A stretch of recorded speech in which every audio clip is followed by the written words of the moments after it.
And now, from approximately coast to coast, the U.S. Mint, maker of crisp new currency in a wide range of denominations, presents Classic Bob and Ray.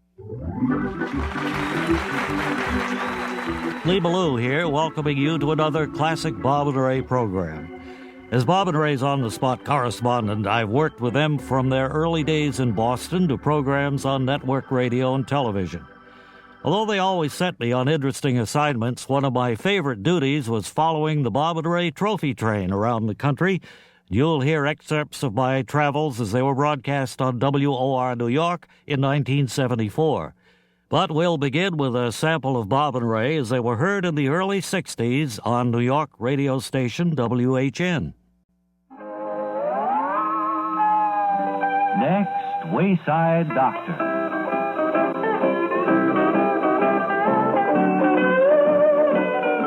Now, once again, we present Wayside Doctor, a story with medical overtones set in the lush beauty of Honolulu. Starring Simpleton Ferg as Dr. David Muhu, Hawaiian Eye, ear, nose, and throat man.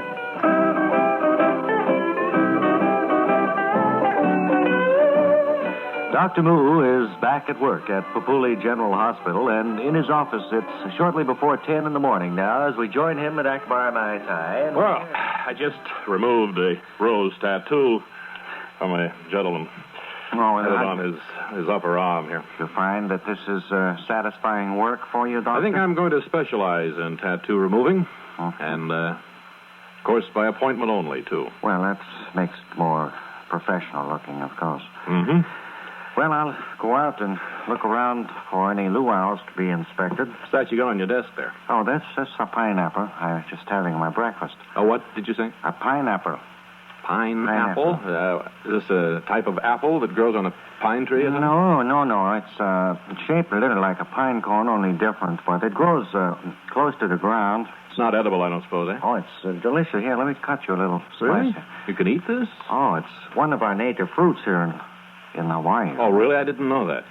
Try that. Does it grow on a tree or a bush? No, a little low bush. Oh, yeah. Let me have it.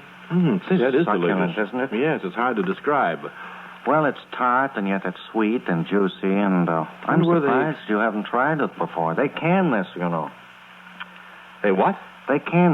They mechanically take the outer cover off, and then they slice the pineapple, or they make chunks out of it. Hey, you know, I was thinking as I just ate that small piece of pineapple that it would be delicious sitting right in the middle of a ham steak. That's a great thing to do with it. Also, you can make juice out of pineapple and drink it, you see. Yes, pineapple juice. Wow, this is it classified as a fruit, you say? Yes. As a vegetable? Doctor, I can't understand. You were born and brought up here in Honolulu, and yet you've never tried the pineapple before? Where did they get the name apple? It doesn't look anything like an apple. Well, I don't know the answer to that. And it's not on a pine tree either, is it? No. Pineapple. Hmm. Pineapple. And people eat it, eh? Oh, they sell thousands of them every day. Well, I never cease to be amazed. Always something new. Always something to learn. That's the fun of living, I guess. So we leave Dr. Muhu as he philosophizes at Papuli General Hospital. Be sure and join us on Monday when we'll hear him expostulate. How do you spell it now? Pinea, and then what is it? That's Monday in the next exciting episode of Wayside Doctor, starring Simpleton Ferg.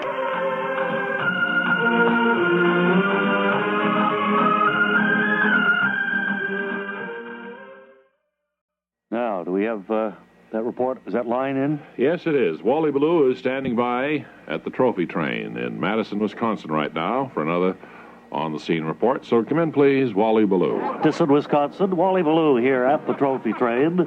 And as usual, there's a good crowd of fun-loving people, friends of the boys, who are here to go through and look at their documents, the plaques they've been awarded, various other citations, and, of course, the little human things, the personal items that have belonged to the boys, Bob and Ray, over the years.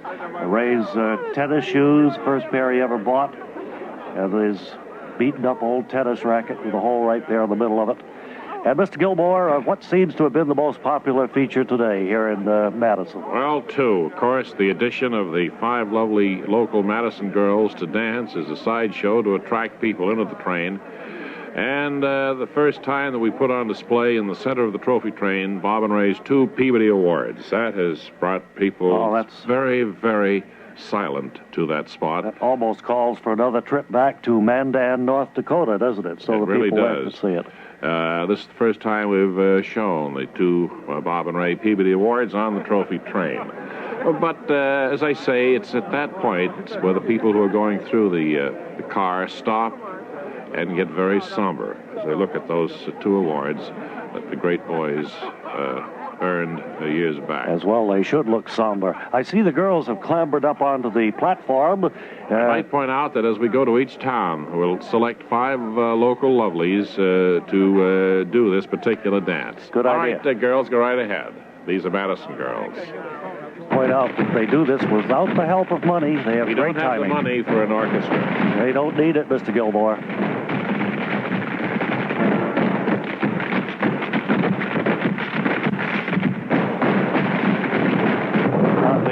I was afraid of that. Yeah, you could tell the platform was going to give way. No one seems hurt. They're scrambling to their feet. And I think everything will be all right. Yes, they're waving. Everything is okay. They're on their feet. And we'll send it back now I to could just cry. New York.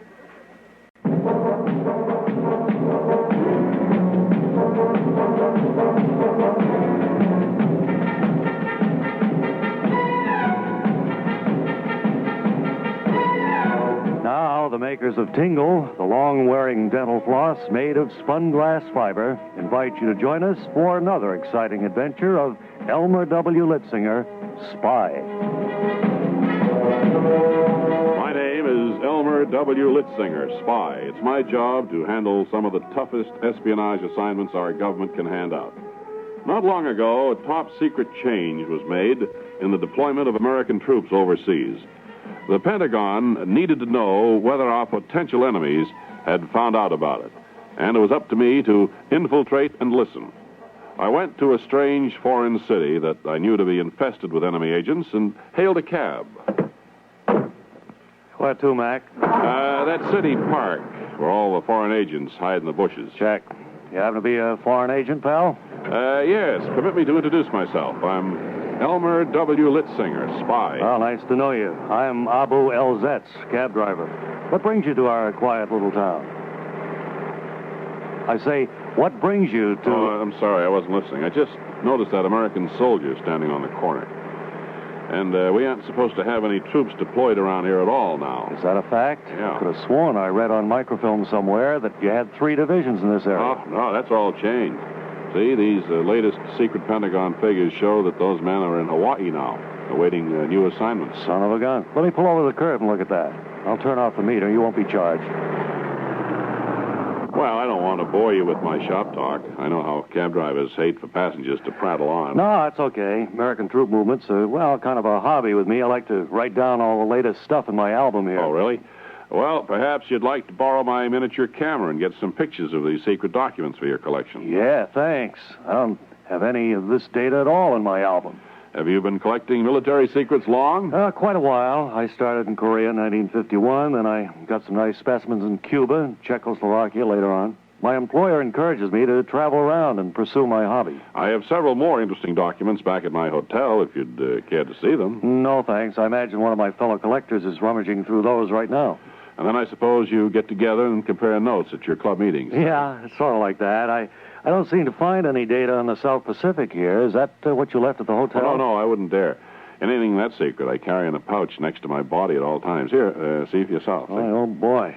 That's hot stuff, all right. No aircraft carriers guarding the Philippines at all, huh? No, it's a gamble, but we're hoping that potential enemies won't find out about any of this until we can plug up the weak spots. I see. And I guess that's why you want to hang around in the park and see if any of the other foreign agents are blabbing about it, right? Oh, that's right, and I suppose I should be getting over there, even though I've enjoyed our little chat immensely. Maybe I can save you a trip. I eat lunch in that park every day. I can assure you that nobody there has this information. Yet. Well, that's really all I needed to know. So just drive me back to the hotel, and I'll mail my report to Washington saying, case closed successfully by Elmer W. Litzinger, spy. And now let's call in Wally Ballou. And I'm speaking again with the manager of this venture, Mr. Gilmore, who's traveled quite a few thousand miles already on the train. It's 6,700 miles according to our speedometer here that tracks the mileage. 700. Now, you told me yesterday, we didn't have time to go into it very much, that some additions had been made to the trophy train. Yes, we added a Chinese food counter where they can get their spare ribs, their egg rolls, their sweet and sour stuff. Right. And we added slot machines at the other end. And just this morning, we've added a little Maryland crab cakes counter and thick shakes. So, well, you're appealing to all tastes, certainly. Well, we have all kinds of people coming in here, and people get hungry when they go on a souvenir trophy train Really we discovered. I know. And we find it's a high-profit item to carry these Maryland crab cakes and these thick shakes. When you have them flown out here, when you this far west? Right. They fly them out. Fresh daily, in other words.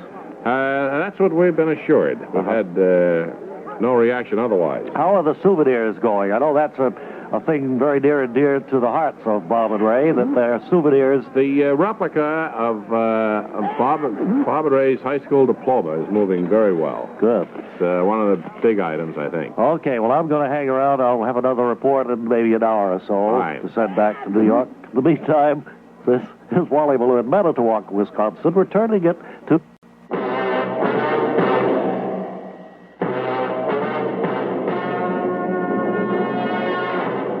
And now, the Old Line Sand and Gravel Company, producers and distributors of mud, invite you to ride with the men of Squad Car 119.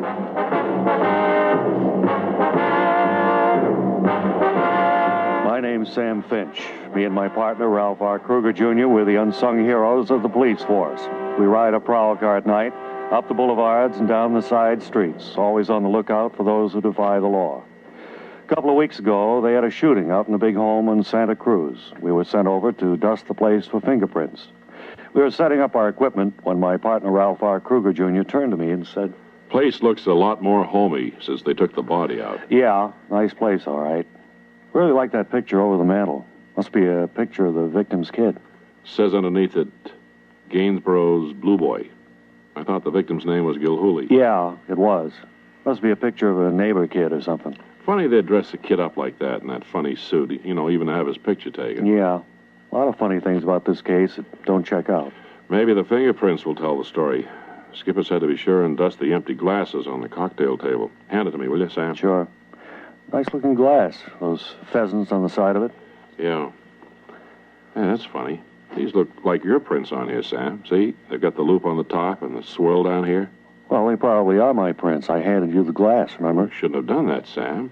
It's going to look pretty bad in court. Hope you've got an alibi for 3 o'clock this afternoon. That's when the killing took place. I was in a movie about 3 o'clock. Anybody with you? No, I went alone. The jury isn't going to believe that, Sam. Better get yourself a good lawyer. You're going to need him. Gonna take me in, huh? I've got no choice, Sam. Your fingerprints are on the glass. Yeah. Sure looks like I did it all right. Oh, I'll get it. This is the skipper. You fellas can lock up down there and come back to the office. The killing has been solved by the man of Squad Car 227. The fugitive has been identified, booked, and brought to trial. In a moment, the results of that trial. And while we're waiting for the outcome of today's exciting case, just a word from your Old Line Sand and Gravel dealer. To keep trespassers off your property, there's no substitute for a 2 or 3 foot layer of good, sticky mud. Have a carload or 2 dumped at your place today. The fugitive in that killing was convicted of murder in the first degree. However, the laws of the state of California provide no punishment for first-degree murder, and the fugitive was ordered released. And so another criminal is brought to justice by the unsung heroes of the police force, the men who ride the squad cars at night.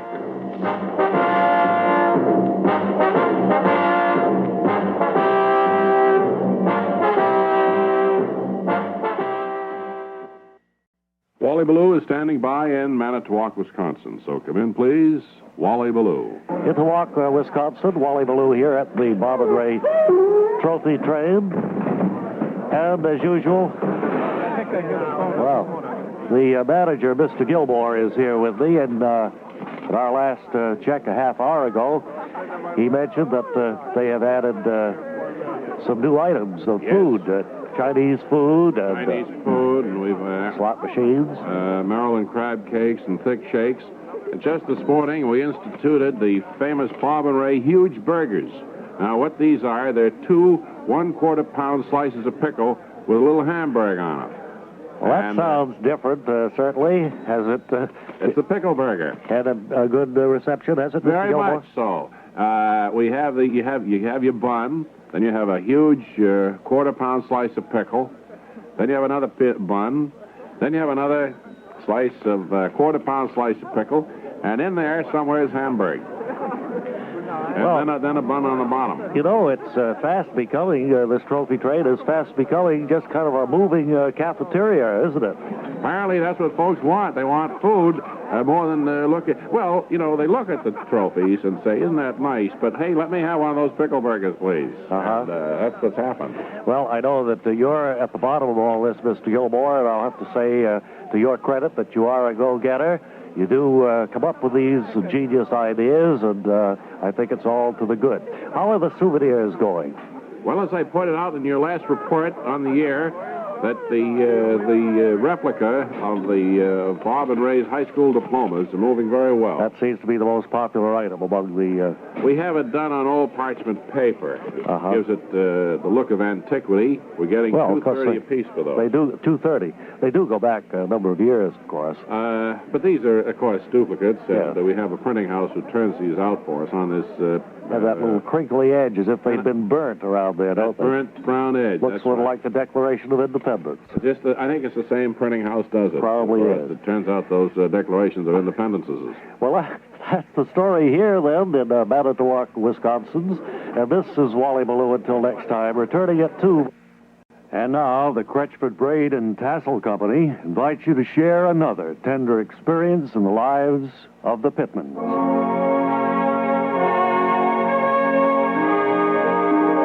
I don't believe I shall ever forget that farmhouse in Oklahoma where my parents and brothers and sisters and aunts and uncles and grandparents and I all grew up together. The Great Depression was upon the land, but our needs were simple, and my father always brought in an ample harvest of dust to see us through. Thinking back on it all now, one day in particular stands out in my mind. I was in my room upstairs and went rushing to unlock the door when I heard someone knock.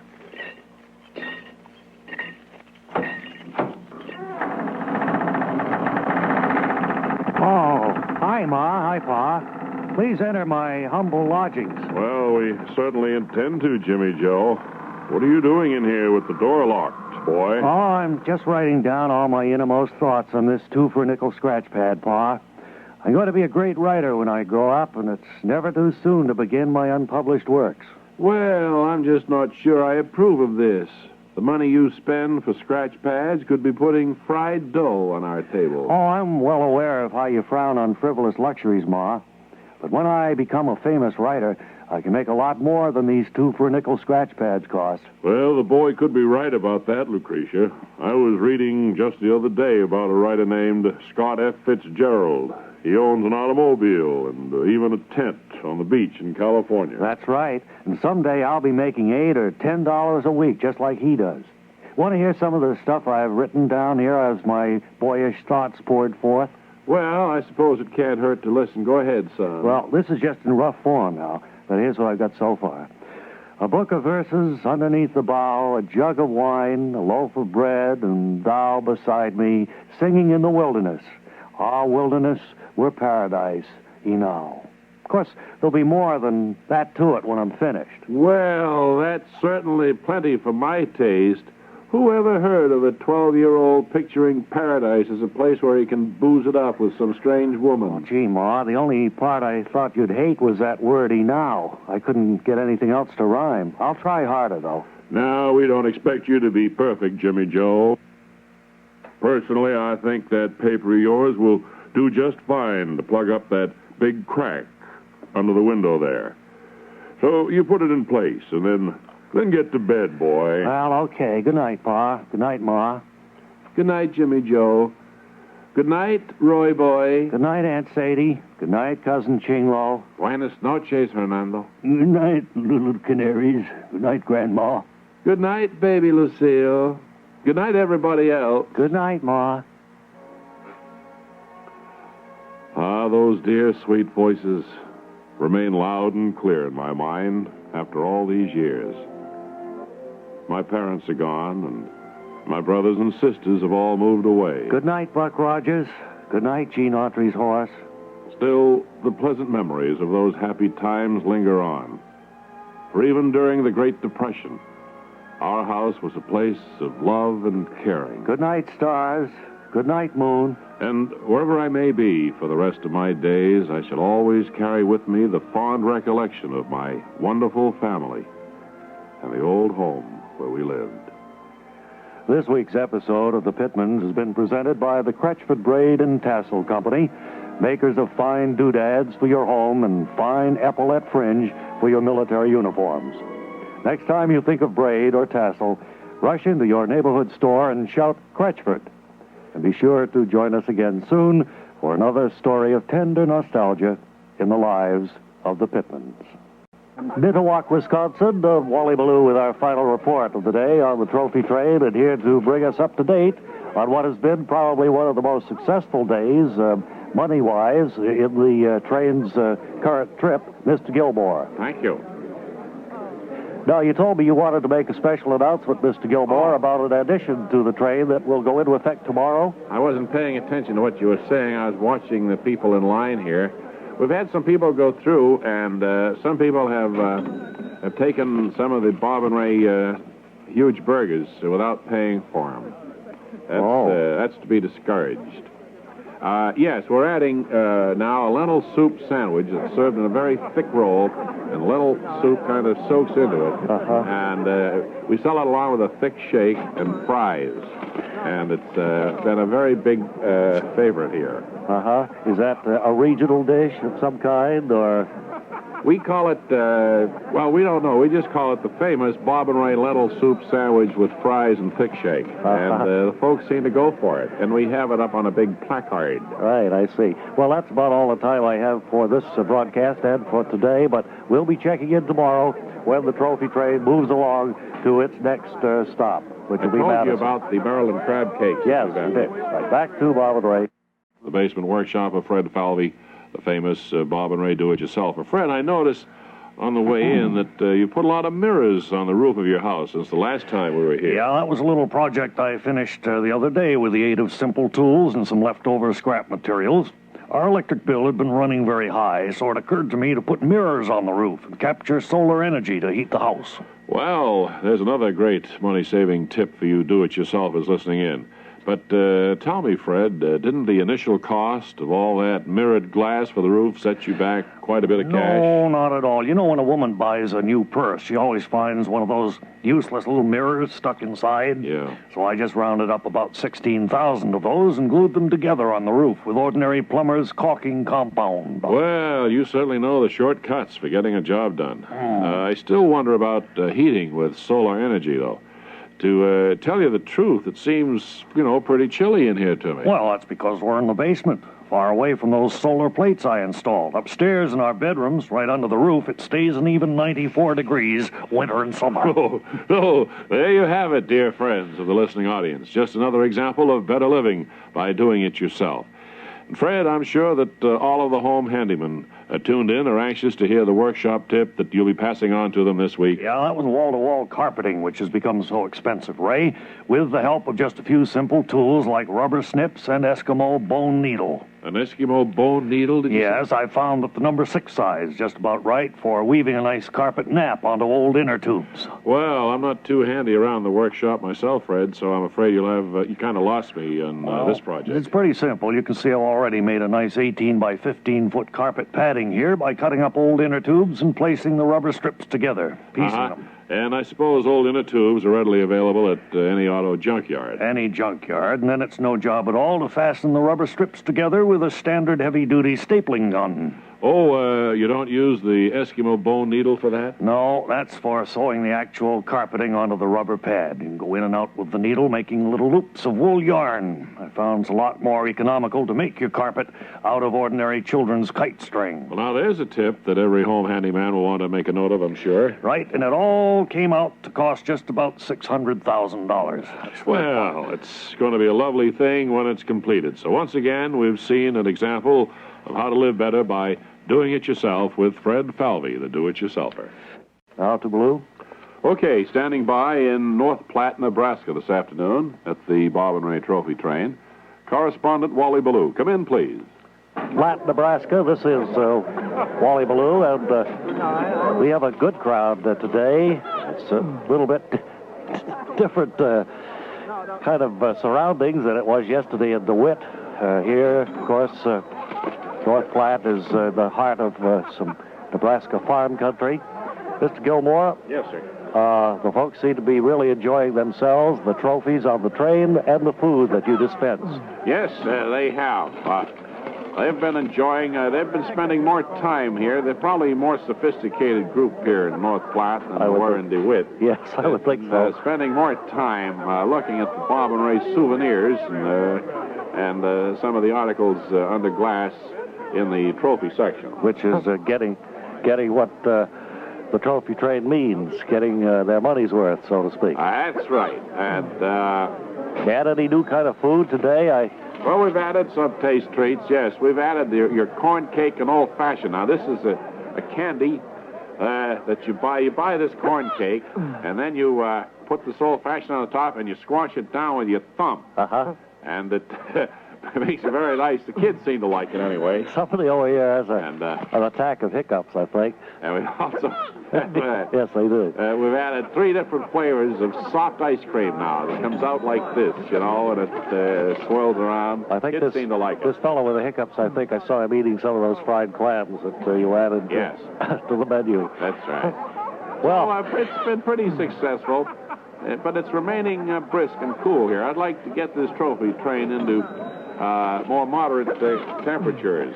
Well, we're heading west, of course. We'll be on the West Coast by next week, I should imagine. Uh-huh. And that's about the time allotted me for now. I'll be reporting later this afternoon from North Platte.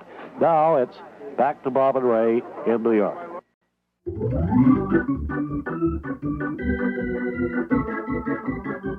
Well, that's about all the time we have today. Classic Bob and Ray was written and performed by Bob Elliott and Ray Goulding. Additional material by Tom Cook, Lars Hoel, and Ole Olehi.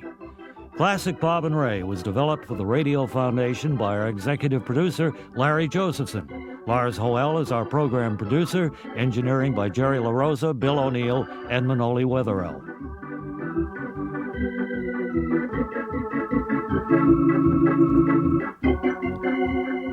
And now this is Ray Goulding reminding you to write if you get work. Bob Elliott reminding you to hang by your thumbs.